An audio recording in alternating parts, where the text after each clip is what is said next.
Hello mga trops, ako nga pala si June at ngayon ay maglalaro ako ngayon sa Minero SMP Season 1 at ito ay Episode 1. At ngayon ibibuild ko yung pinakamagandang bahay, pinakamagandang starter base na makikita nyo sa buong buhay nyo. So guys, what's up sa panibagong ano? So siguro iniisip nyo kung bakit meron na akong bahay dyan, may farm na rin ako, tsaka meron na rin akong full set of iron armor.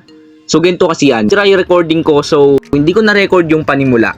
Nagkaroon kasi ng ano yung problema dun sa record tapos nasira yung recording ko. Kaya eto ako ngayon. At magi-start ako ng bago ngayon. Huwag kayong mag-alala guys. So yan, papakita ko sa inyo yung panimula ko. So sunugin muna natin yung gamit dito. Yes. Restart ako ng panibagong buhay. Iiwan ko na yung base ko dyan. Babalikan ko na lang yan sa susunod. Sunugin na natin yung mga gamit na yan. Eto, dem muna natin yan guys. Okay na yan. Tabi na lang natin yan. Tapos pickaxe. Yan, ayan na natin yan, yung mga bago. Tapon na lang natin yan. Ito na lang yung gamit natin guys. And tatabi natin to kasi pinaghirapan natin kuhanin yan eh. So ngayon, hanap na tayo ng isang pwesto. Perfectong pwesto guys na pagtatayuan talaga ng base natin. Okay, panibagong start na naman sa Minecraft. Here we go! Tatapon ko na iba kong gamit at iiwanan ko na rin yung aking lumang bahay at hahanap na rin ako ng isang magandang location ng pagtatayuan ko ng base. Maliit lang yung base na gagawin ko, pati yung gagawa na rin ako ng isang farm. Maliit lang din para lang may makain ako sa araw-araw. Hello sheep! Anong ginagawa mo dito sa gitna ng kagubatan? Wala ba nag-aalaga sa'yo? We go again, punta muna tayo, yaman mo na yung sheep na yan. Pwede na siguro dito sa taas. May kabuti pa dito. Ay guys, bakit gano'n? Napakapangit naman ng lugar. And ito yung magiging susi. Itong mga puno na to guys, magiging susi guys. Ito, mag-chop na tayo ng pang-una nating wood sa recording na to. Okay, tapos na tayo magmina. And bakit sinusundan mo na naman ako, sheep? Hello, ba't mo na naman ako sinusundan dito ha? Dito, oy, ba't may natuyo na dito ng halaman? Maraming ano kasi mga nakakalasong kasi itong tubig na to eh. Ito guys, marami pang puno dito. Putulin na muna natin. Ang bago niyan, craft muna tayo siguro ng crafting table syempre. Sunod na natin guys ang palakol. Wala pala tayong palakol. Anong tawag doon? Gulok. Wala tayong gulok. Craft na tayo ng gulok. Yan. And merong pork chop. Oh, sorry. Thank you. Yes, thank you. May mga nakikita ba tayo dito malapit na village? Wala namang village na malapit dito ah. Kuha muna tayo ng puno. Kalbuin na natin to. Huwag na nating to.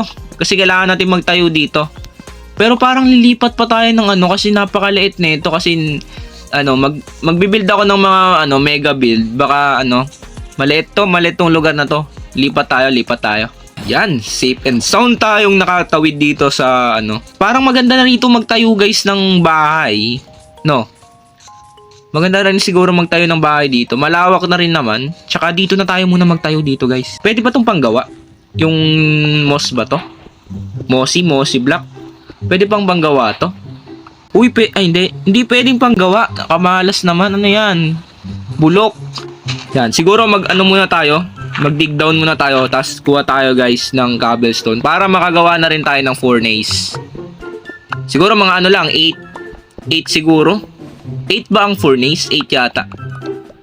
Ay, oo nga pala. Gagawa rin pala tayo guys ng gulok. Syempre. Upgrade na rin natin yung gulok natin. Naghihingalo na kasing gulok natin. Kailangan na ng upgrade yan. Yan. Siguro okay na tong 20 na cobblestone. Akyat na tayo guys. Gawa na tayo guys ng furnace. Ito guys yung furnace. Gawa na tayo. Tapos lutuin na natin guys itong pork chop. Yan. Wala tayong ito na lang planks.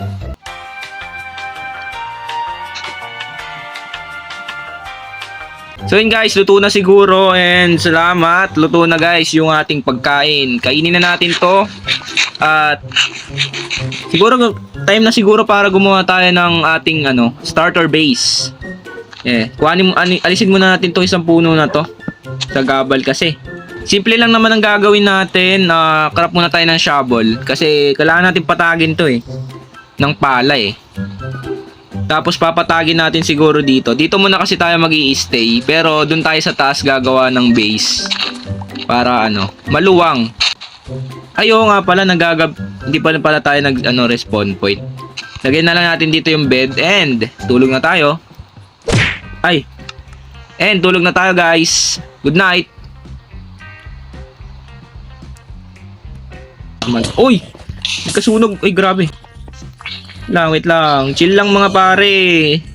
Mabuting mamamayan lang ako dito na gumagawa ng mga bahay. Yung crafting table guys, lagay natin dito. May naisip kasi akong magandang design ng starter base. Diyan siguro, tas dito yung lutuan. So pwede rin, no? Siguro tanggalin natin to. Kumbaga, ito yung magiging guys, poste. Yan. Dalawa lang naman yan. Kulang yung natin, poste natin. Kuha muna tayo.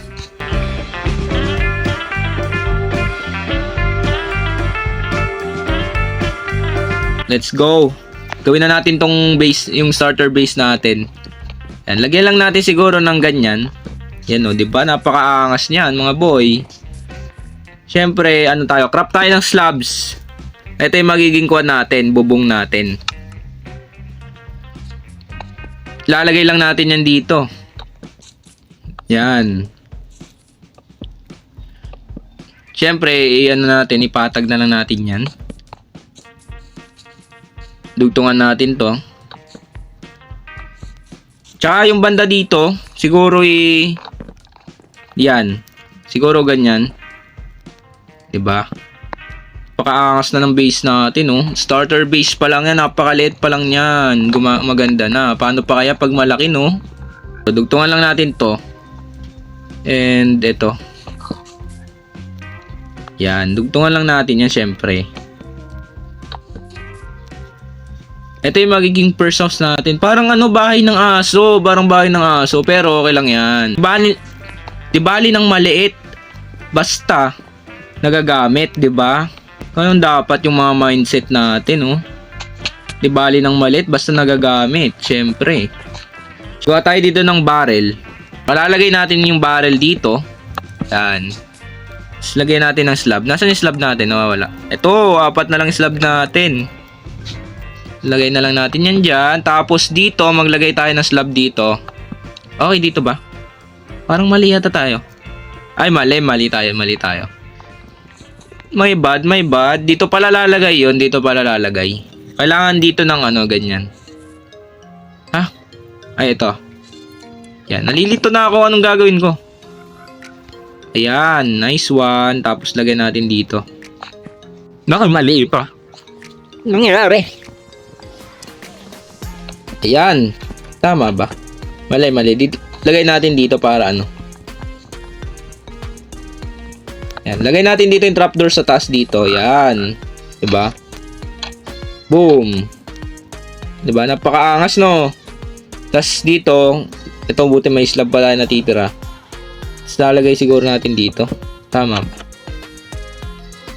Wait lang, lagay tayo dito ng isa dito. Ay. Na. Eto na guys. Nabubuo na natin yung ating bahay.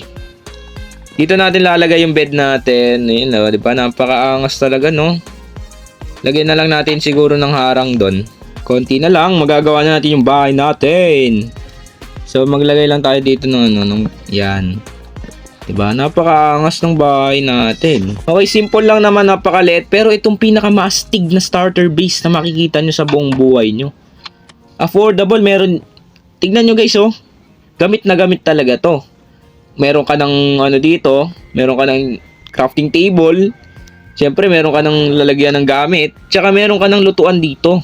Tsaka pa ba, meron ka ng dito, higaan. Spawn point muna tayo. Yan, labas muna tayo siyempre. Tapos na tayo, lagyan na lang natin siguro ng ilaw dito guys. Yan. Ngayon naman, gagawa tayo ngayon ng farm natin para may kukuhanan tayo ng pagkain. Siyempre, kuha muna tayo ng tubig. Kaya lang baka mamatay yung halaman dito, no? Poison yata tong tubig na to. Pero pwede na yan. Sana hindi mamatay yung halaman dito. Kain muna natin tong area dito. Tsaka dito natin lalagay yung ating wheat farm. Kailangan din natin to guys kasi wala tayong pinagkukuhanan ng pagkain eh. Uy! Andyan ka pala. Hello? Hello, boy. Sorry. Dito natin lalagay. Yan. Mga 7 dito, ah. 1, 2, 3, 4, 5, 6, 7. Okay guys, tapos na tayo guys. And ngayon, nahanap na tayo ng seed. Eto, may mga damo dito. Dito tayo makakahanap ng seed eh. 7, 8. Siyam. 10. Let's go. Balik na tayo dun sa farm natin. Tsaka itanim na rin natin to, no? Tsaka hintayin na lang natin tong lumago. Syempre. Okay, natanim na natin. And ngayon, ganda ng bahay ko, guys. Oh, kita mo, tas dito may bedroom na. May storage area na. May cooking area na. Kitchen. Meron na rin ditong nagka-craft ka dito, guys. Tas meron ka na rin bedroom. San ka pa, guys? Napakaganda. Napakaliit, guys, pero napakaraming nagagawa. Napakagandang bahay nito.